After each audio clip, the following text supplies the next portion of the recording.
लाहौर से आपको बताते चले, ब्यूरो चीफ रिजवान की रिपोर्ट के मुताबिक आप देख रहे हैं फास्ट 96 न्यूज़। लाहौर में पुलिस लाइंस किला गुजरात सिंह में DIG ऑपरेशंस फैसल कामरान की ज़ेर सदारत एक अहम इजलास मुनक्किद हुआ। इजलास में SP security, divisional SPs, circle अफसरान, SHOs और इंचार्ज चौकियों ने शिरकत की।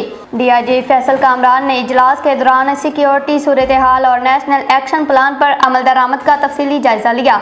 उन्होंने वाज़ेह हदायत देते हुए कहा कि नेशनल एक्शन प्लान पर मन्नो अमल दरामद हर सूरत यकीनी बनाया जाएगा। मज़ीद कहा कि वॉल चॉकिंग और इंतशार फैलाने वालों के खिलाफ सख्त क्रैकडाउन किया जाएगा। गैर कानूनी रहाइश पजीर, गैर मुल्की ख़ुसूसन अफगान बशिंदा और उनके सहूलतकारों के खिलाफ कार्रवाई की जाए।